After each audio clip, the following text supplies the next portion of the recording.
예전에는 그림을 정말 즐겁게 그렸는데 회사 다니고 업무하고 나니까 재미가 없어졌어요. 방송에서 많이 언급했어요. 이것 때문에 심리 상담을 꽤 오래 받았다고 한 1년 정도 받았었죠. 여기서 이제 중요한 거는 우리는 옛날로 돌아갈 수가 없습니다. 옛날에 그림이 재밌었던 이유는 제약이 없어서예요. 그냥 슥슥슥 그려지는 이 느낌에 집중했던 거죠. 아, 재밌구만.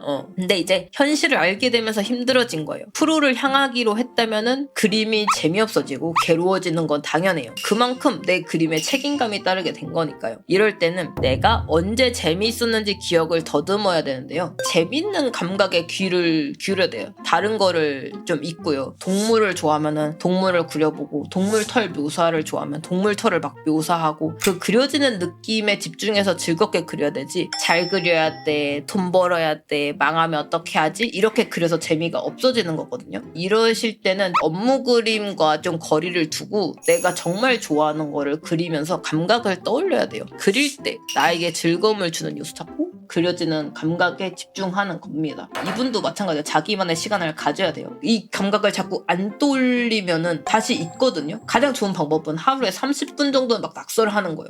맞아.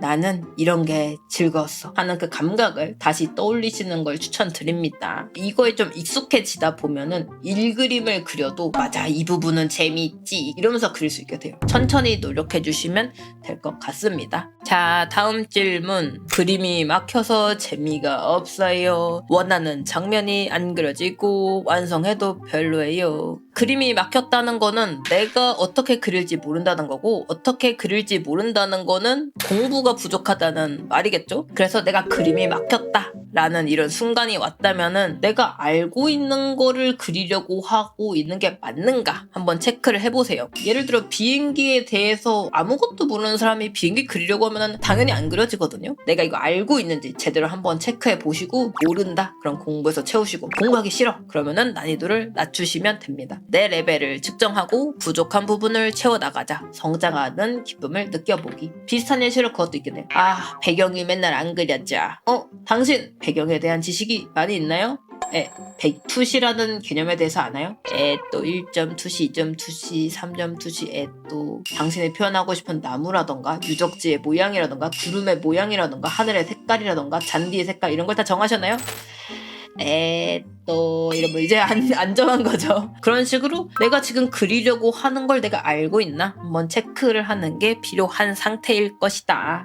SNS를 접하게 되면서 시야가 넓어진과 동시에 막막해졌어요. 나는 언제 저렇게 잘 그릴 수 있을까? 까마득하게 느껴집니다. 자, 이거는 SNS에서 많은 정보가 들어와서 생기는 장단점이에요. 잘 그린 사람 보고 와, 쩐다, 나는 저렇게 못 그리겠지? 포기. 이러지 말고 이 사람의 수많은 몇천 장의 그림들을 막 이제 보면서 이렇게 많은 노력을 했구나, 이런 식의 정보를 얻는 게 중요하다는 말인데요. 픽시브나 SNS 갤러리 같은 거 처음부터 끝까지 쭉 훑어봐도 좋고, 저는 좋아하는 작가님 생기면 인터뷰까지 찾아봐서 어떻게 그렸는지, 어떤 생각으로 그렸는지 그런 거를 다다다닥 찾아봐요. 그러면은 이 사람이 했던 노력 같은 게 보이잖아요. 이 사람이 해낸 도전 과제 같은 게 좀 보여. 아, 이분은 인체를 잘 그리려고 크로키도 되게 많이 하시고 친구들이랑 합작도 꾸준히 하시고 스터디도 많이 하시고 이분이 해낸 게 막 보여. 나도 저거 좀 비슷하게 하면은 발끝 정도 따라갈 수 있지 않을까? 이런 생각을 좀 하게 되거든요. 좀 닮고 싶은 작가님이 생기면은 그분을 분석을 겁나 해가지고 나도 흉내내볼 수 있는 거를 좀 찾아보세요. 그리고 이걸 하나하나 해봐요. 그러면은 생각보다 비약적으로 성장할 수가 있습니다. SNS 하고 아유 다 잘 그리네 포기 이러지 말고, 닮고 싶은 사람을 정해서 작가님의 일대기나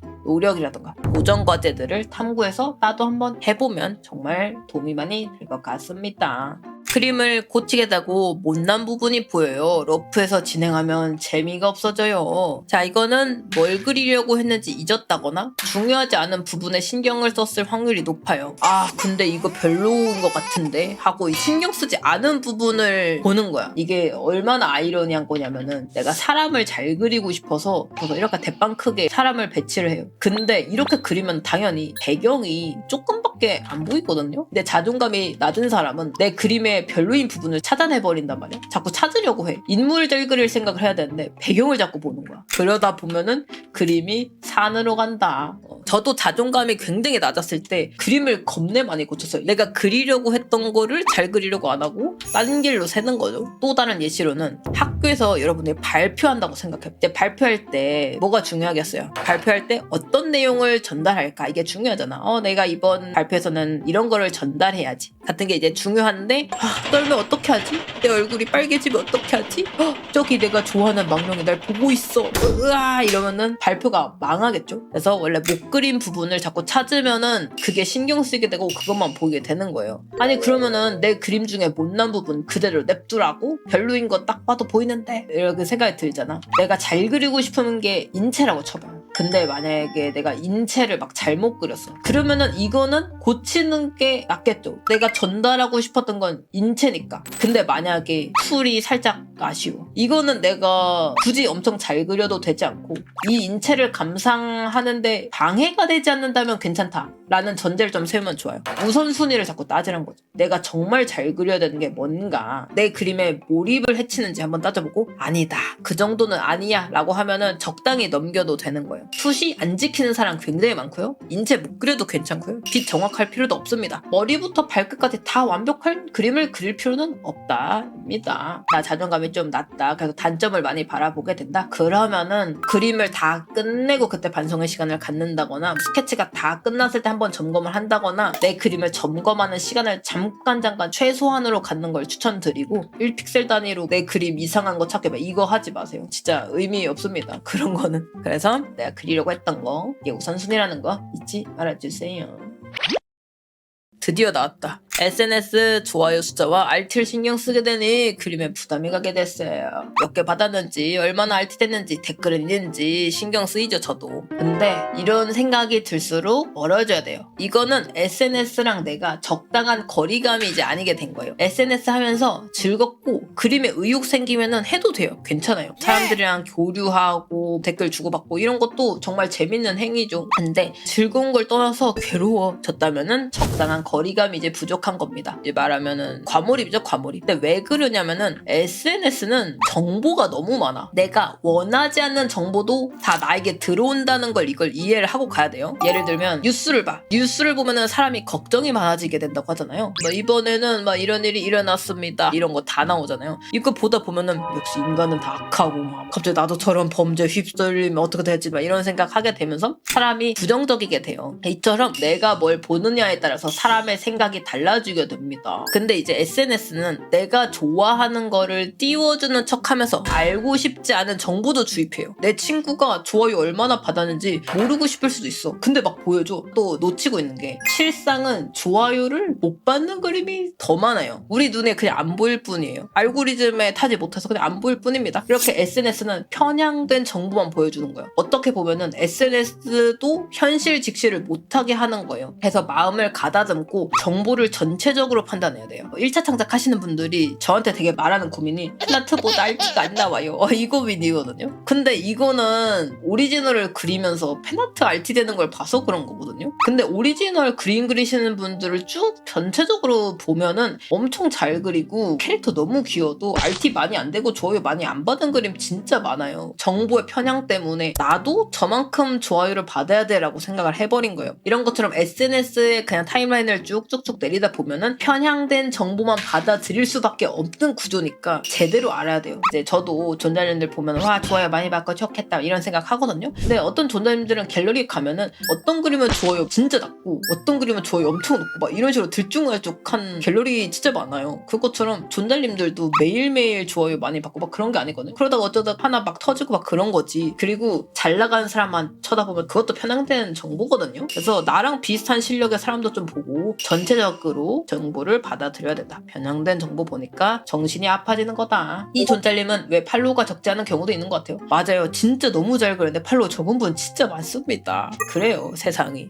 제가 재능이 있는지도 모르겠고 이걸로 잘 될지도 모르겠어서 그림이 재미가 없어졌습니다. 그림은 잘 되려고 그리면 안 되는 컨텐츠라고 저는 생각하거든요. 왜냐하면 그림으로 잘 되기는 진짜 어려워요. 잘 된다고 해도 유지하기도 진짜 어렵습니다. 10년 전에 존잘님이 지금은 잊혀지기도 하고 예전에 무명이었던 작가가 90살이 되어서 유명해지기도 해요. 그림이라는 게 좀 이렇습니다. 그림으로 이제 유의미한 성과, 돈, 명예 이런 거 바라는 거 진짜 어렵고 노력해도 안 되는 경우가 많아요. 지금 유명한 뭐 탑급 존잘님들 있잖아요. 일본의 유명한 분. 그분처럼 안 될 확률이 더 높겠죠. 그분들도 진짜 그 수많은 일러스트레이터 중에서도 극소수로 살아남으신 분들인데 그쵸? 그나마 그림으로 잘 될 확률을 높이는 방법은 꾸준히 그리는 거야. 꾸준히 그려야 오래 일러스트레이터로 살아남을 수가 있겠죠. 근데 이렇게 꾸준히 그리려면은 그림 그리는 게 재밌어야 돼요. 그림 그리는 게 재미없으면은 꾸준히 못 그립니다. 금세 하락세를 뭐 보인다거나 정체기가 좀 올 수도 있겠죠. 재미가 없으면은 체력으로 확 뒤처지게 돼요. 장수로 점점 차이가 나게 되겠죠. 그래서 그림에다가 엄청난 의미 부여하기보다는 내가 정말 즐거운지 계속하고 싶은지 알아보는 게 좋겠어요. 그게 아니라면 그림은 취미로 해도 좋고 아니면은 아르바이트나 커미션으로 짬짬이 해도 괜찮은 겁니다. 일러스트레이터 분들 중에 많은 분들이 겸업하고 순수 그림으로 먹고 사는 분들이 진짜 소수거든요. 순수 그림으로 먹고 사는 분들이 많아 보이는 이유는 아까와 같이 RT가 많이 돼서 보일 뿐이에요. 아닌 분들이 굉장히 많습니다. 제 이야기를 하자면은 저는 그림으로 생계가 되는 사람인데 이게 말이 쉽지 쉬운 게 아닙니다. 그리고 제가 그림으로 생계가 되는 이유는 일을 그냥 개 많이 해서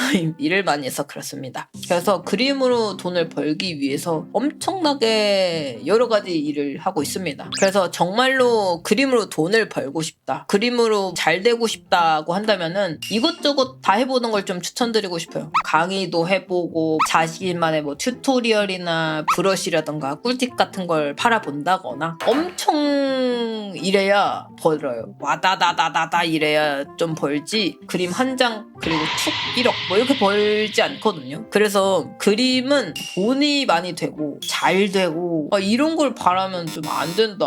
아무래도 어렵다. 정리를 해드리면은 잘 그리려고 하지 말고 돈 많이 벌려고 하지 말고 진짜 좋아하는 마음으로 지속해야 된다. 제가 자주 말하는 건데 그림은 거지가 되는 컨텐츠임을 알아야 돼요. 결론 행복한 거지가 되자. 완벽주의 때문에 괴로워요. 완성하고 싶지가 않아요. 제 영상 중에 게으른 완벽주의 영상과 책을 권하고 싶어요. 이것에 대한 해결책은 본인이 그렇게 대단한 사람이 아니라는 걸 인정하는 걸 추천드려요. 그리고 부족한 그림도 그려야 서서히 완성도 높은 그림을 그릴 수 있다는 것도 직시하세요. 우리 모두 다 눈은 엄청 높아요. 그 높아진 눈으로 자신을 명확하게 판단해보세요. 자신의 탐구 중요하다고 계속 말하고 있는데 나의 부족함 같은 거를 인지를 하고 채우고 싶은 걸 정리하셔야 돼요. 내가 미소녀를 잘 그리고 싶은 건지 드래곤을 잘 그리고 싶은 건지 배경을 잘 그리고 싶은 건지 이런 거를 잘 정리해 보라는 거죠. 처음부터 잘 그리고 처음부터 유명하고 처음부터 재능이 미친 듯이 드러나고 그런 사람은 거의 없습니다. 없어요. 근데 SNS 보면은 재능 있는 사람 진짜 많던데요? 생각할 수도 있는데 SNS는 정말 많은 사람이 합니다. 트위터 X만 해도 2억 명이 한대요. 하루에. 그 중에서도 알고리즘을 탄 행운의 수상자만 보는 거예요. 묻힌 그림이 훨씬 더 많다는 걸 알아야 돼요. 그래서 정말 많은 사람들이 그림에 도전하고 있고 하루하루 열심히 그려서 지금의 자리에 올라왔다는 걸 알아야 돼요. 스스로를 마주하고 어떤 걸 발전시키고 싶은지 그런 부분을 정진하셔야 돼요. 알겠죠? 자, 이렇게 강의랑 13개 정도 되는 질문을 추려봤는데요. 공통점이 좀 보이는 것 같아요. 근데 결국 그림은 즐겁게 그리는 사람이 오래 그리고 오래 그리는 사람이 살아남는 형태예요. 그래서 그림은 재능의 영역도 있지만 정말 많이 그린 사람의 격차도 어마무시하거든요. 그리고 제가 이 강의 준비하면서 저도 픽시브 갤러리에 몇 장이나 한번 봤는데 한 300장이더라고요. 그래서 좀 부끄럽습니다. 아직 300장밖에 안 됐다니 500장을 향해서 저도 달려보겠습니다. 그림 바닥은 멘탈이 좋아야 좀 버티는 곳이에요. 그러니까 조금 힘들어도 자기를 보듬어주면서 단단한 멘탈을 가져보세요. 영원히 그림이 재밌을 순 없어요. 그림 노잼 시기는 반드시 옵니다. 그럴 때마다 이 영상 생각하고 맞아 이때 이렇게 힘들었고 이래서 이렇게 극복했어 이런 걸 보면서 회복하시면 되는 거예요. 같이 힘내봅시다.